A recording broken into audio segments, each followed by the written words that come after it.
Vous écoutez Europe 1, il est 8h18. L'interview politique d'Europe 1, Jean-Pierre Elkabbach, vous recevez pour sa première interview en tant que commissaire européen aux affaires économiques Pierre Moscovici. C'est forcément sur Europe 1 que ça se passe et messieurs, c'est à vous. Évidemment, bienvenue monsieur le commissaire européen confirmé, Pierre Moscovici, Bonjour. bonjour. Devant les députés européens, vous avez frôlé le nom et ils vous ont finalement dit oui. Cette audition bagarre a été un exercice difficile pour vous ? C'est extrêmement exigeant et je ne sais pas s'il faudrait d'ailleurs pas faire ça dans un gouvernement. Vous êtes pendant 3 heures en face du Parlement, tout seul, devant une commission qui vous interroge, 45 questions au crible. C'est difficile. C'est une épreuve au bon sens du terme. L'audition, je crois, a été plutôt réussie d'ailleurs. Après, d'autres facteurs sont intervenus. Et je le dis, moi, Pierre Moscovici, modestement, elle a été réussie. Non, c'est ce que tout le monde a reconnu. Ouais. Et vous savez, qu'est-ce qu'on cherche dans cette chose-là ? Est-ce que c'est un homme qui a de l'engagement européen ? La réponse est oui. Est-ce qu'il a une expérience ? La réponse est oui. Est-ce qu'il est indépendant des intérêts publics et privés et nationaux ? La réponse est oui. C'était pas l'audition qui était en cause. Je pense qu'il y avait derrière ça peut-être d'autres choses. C'est-à-dire ? De la politique, mais ça fait aussi partie du jeu. Oui, et quelle a été la question la plus difficile pour vous ? C'était la France. On m'a interrogé 14 fois sur les 45 sur ce que je ferais par rapport au budget de la France si j'étais commissaire européen. Et qu'est-ce que je ferais maintenant quand je serais commissaire européen si le Parlement européen investit la Commission, bien sûr. Quelle preuve vous leur avez donné que vous serez indépendant ? Écoutez, je crois qu'il faut quand même comprendre quelque chose. C'est que je suis un Français. Je vais le rester, j'en suis très fier. Mes parents le sont devenus et moi, j'y tiens fondamentalement. Je suis un socialiste et je vais le rester parce que ce sont mes convictions. Mais le jour où vous devenez commissaire européen, vous êtes dans un autre rôle et vous défendez l'intérêt général européen. Et ce que j'ai rappelé, c'est que l'intérêt général européen, ce sont des règles et que je serai là pour agir en fonction des règles européennes et non pas être l'ambassadeur d'un pays ou d'un parti. Mais je le redis ici. C'est-à-dire que vous allez Je suis indépendant. Oui. Indépendant. Il va falloir le montrer. On va peut-être. Je le montrerai. avoir Je une le ou deux montrerai. preuves Ça tout à l'heure. ne veut pas dire être méchant, ça ne veut pas dire être garde-chiourme, ça veut pas dire être punitif, mais indépendant et agissant en fonction des règles. Je l'ai dit devant le Parlement européen, je le redis devant vous. Et vous allez sans doute refaire donc à Bruxelles, oui, ce que vous avez défait à Paris. Mais j'ai répondu à ça. C'est une accusation qui n'a pas de sens. Quand j'étais ministre des Finances, je l'ai été pendant 2 ans et j'en reste très fier, le budget de la France a diminué de 1,5 points. Il était à 5,5 quand je suis arrivé, il était à 4,1 quand je suis parti. Et il faut aussi faire des efforts, des réformes, elles ont été faites. Je n'ai pas à rougir de ça. On peut toujours faire mieux, toujours. Lors de cette audition, comment s'est comportée la droite ? Alain Lamassoure en tête, il voulait vote pour. Ils ont voté pour ou contre ? Je n'en sais rien, le vote est secret, mais je vais vous dire une chose, je pense qu'il y a eu une confusion dans cette affaire-là. Et je voudrais l'éclaircir.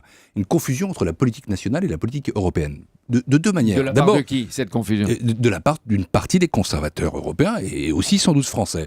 Pourquoi ? Parce que d'abord, quand vous devenez commissaire européen, certes vous êtes national, mais vous êtes autre chose, vous êtes européen. Et deuxièmement, il faut être conscient qu'il y a aussi une influence française à Bruxelles. Et cette influence française, elle passe par le fait qu'il faut que nous soyons capables de passer par-dessus un certain nombre de C'est-à-dire clivages. vous reprochez à la droite de n'avoir pas été là-bas assez européenne, qu'elle reste française. Comment voulez-vous qu'on parle d'influence française forte si chaque fois qu'un Français intervient dans le Conseil européen, il est critiqué par ses compatriotes ? Et moi, demain, je travaillerai bien avec M. Lamassoure, avec Mme Goulard, avec les autres. Je ne ferai pas attention à leur carte de parti. Ils n'auraient pas dû faire attention à la mienne. Demain, vous dites demain, ça va être peut-être après-demain ou beaucoup plus lointain. La Slovène Bratušek, ancienne première ministre, a été rejetée, tellement offensée, paraît-il, qu'elle retourne dans son pays. Mais à cause d'elle, la commission Juncker, qui devait s'installer à partir du 3 novembre, va peut-être s'installer le 3 janvier. Pourquoi ce retard ? Et est-ce que vous le confirmez d'abord ? D'abord, je n'ai pas les moyens de confirmer ou d'infirmer. C'est le président qui sait comment il va remplacer Mme Mais Bratušek. l'intuition Mon intuition, c'est que le président Juncker, qui est extrêmement conscient de ses responsabilités, voudra que la commission s'installe le plus tôt possible. Et je ne peux pas vous dire si ce sera le 3 novembre, le 15 ou une date ultérieure, mais je pense vraiment qu'il souhaite aller vite. Depuis le début, il maîtrise le processus, il a choisi son équipe, il a choisi aussi une certaine structuration de cette commission qui est innovante, et il veut un rythme solide. Je crois qu'il le tiendra. Probablement avant janvier. Le fait nouveau, Pierre Moscovici, c'est que la croissance faiblit en Allemagne. La Süddeutsche Zeitung, le journal influent allemand, prévoit même que le miracle allemand va toucher à sa fin. Vous le sentez aussi ? Ce que je sens, c'est que la zone euro et l'Europe en général est une zone de basse croissance. Et ce que je sens, ce que je sais, c'est que le mandat de la prochaine Commission européenne, celle de Jean-Claude Juncker, c'est de faire en sorte que la croissance soit plus forte, que l'emploi redémarre et que ça se passe à travers l'investissement. Vous parlez de l'Allemagne. Quel est le besoin ? On a besoin d'investissements publics et privés en Europe et en Allemagne Mais aussi. Mme Merkel et son ministre Schäuble, que vous connaissez bien, ne qui est veulent un pas ami, un mettre collègue.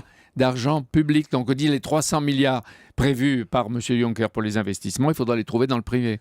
Il y aura, j'ai utilisé cette formule dans mon audition, je la redis ici, des investissements privés autant que possible et des investissements publics si nécessaire. Mais Ce que propose Jean-Claude Juncker, c'est un plan de 300 milliards d'euros d'investissement Où les trouverez-vous ? sur 3 ans, Où les de l'argent trouverez-vous ? nouveau pour relancer la croissance. Il y a toute une série de modalités pour ça. Il y a d'abord ce qu'on appelle notre Banque européenne d'investissement qui peut aider des entreprises à investir, qui les aide déjà. Mais vous Elle peut faire vous plus. confirmez Il y a, que il y a ce qu'on appelle les project bonds. la Il y a croissance toute une série de allemande mécanismes. est en train de baisser, que ça devient préoccupant. Parce qu'en Allemagne, on le D'après dit. les prévisions du FMI et d'après les prévisions des instituts allemands, elle est moins forte que prévu. Elle est moins forte déjà. Elle sera sans doute moins forte en 2015. Et ça doit nous interpeller tous. Comment faire que l'Europe ne soit pas un continent à la traîne en termes de croissance, que l'Europe reste leader Merkel dans le est monde en et train ça de passe vous écouter. par l'investissement. Non, je ne donne pas de leçons. Je ne donne de leçons à personne. Je pense que chaque pays doit être capable aussi de définir sa propre politique économique. Ça vaut pour l'Allemagne, ça vaut pour la Pierre France, mais Moscovici. ensemble et de façon coopérative, les Européens doivent aller vers la croissance Pierre et l'emploi. Moscovici, mercredi 15 octobre, le gouvernement français va présenter à Bruxelles son budget 2015. Qui va le juger ? La commission Barroso, la commission Juncker, c'est-à-dire vous ? Il y aura 2 étapes. La première étape, du 15 octobre jusqu'à début novembre, c'est la commission Barroso par définition qui est en fonction, et c'est à ce moment-là qu'elle devra examiner ce qu'elle fait du budget français. Puis ensuite, je prendrai le relais avec mes collègues, M. Dombrovskis notamment, et nous ferons en sorte de poursuivre la procédure. Ou à faire des remarques, ça sera à partir de quand ? À partir du moment où la commission sera en fonction, par définition. Aujourd'hui, c'est la commission actuelle qui gère tout ça. Mais vous savez, je l'ai dit de manière très claire, il y a des règles, il y a des procédures. Si ces procédures sont en cours, et elles sont en cours, il faut faire des efforts. Eh bien, je me saisirai de ces règles. Hier, Ségolène Royal a supprimé sine die l'écotaxe. C'est-à-dire le pollueur n'est plus ou n'est pas le payeur. Qu'est-ce que vous avez jugé de cette manière ? Est-ce que vous vous demandez qui va compenser ce trou, ce déficit, je qui suis va dans une payer ? situation qui n'est pas très simple. Mais vous avez dit que vous étiez indépendant. Je suis sans doute indépendant, mais aujourd'hui, je ne suis plus ministre du gouvernement et je ne suis pas encore commissaire européen. Il faudra que le Parlement donne son investiture à cette commission. Je serai commissaire à la fiscalité et je suis très attaché à ce qu'il y ait une fiscalité. D'accord, mais pour le moment, vous êtes encore député français. Je suis très attaché à ce qu'il y ait une En fiscalité attendant, avec un devoir de réserve, très attaché à ce qu'il y ait une fiscalité énergétique, mais en même temps, le gouvernement français fait ses choix. Et je n'ai pas à les juger aujourd'hui. Bon, dernière question. Hier à Angoulême, le président de la République a confié « Je suis toujours là ». Est-ce que vous ne pouvez pas l'empêcher de proférer ce qui est évident pour tous, mais peut-être pas pour lui ? Pourquoi cette dénégation ? Je veux lui dire... Je suis toujours là, qu'est-ce que ça veut dire ? Je veux dire à François Hollande, il le sait parce que j'étais son directeur de campagne, toute mon amitié personnelle. Je crois que c'est un homme qui se bat pour redresser le pays. Il a besoin qu'on lui dise non, l'amitié personnelle ? Je le lui dis ici. Et c'est un homme qui se bat pour redresser le pays depuis 2 ans. C'est pas simple. Mais pourquoi il dit « Je suis toujours là » ? Parce que vous l'avez interrogé là-dessus. Vous vous êtes posé la question. Il est là. Bon, après, voilà, maintenant je serai à Bruxelles et je serai un Français, mais commissaire européen. Merci Pierre Moscovici d'être venu ce matin en direct sur Europe 1. Merci Jean-Pierre Elkabbach. Dimanche, c'est Marine Le Pen qui sera là à 10h pour le grand rendez-vous européen iTélé Le Monde. Merci beaucoup.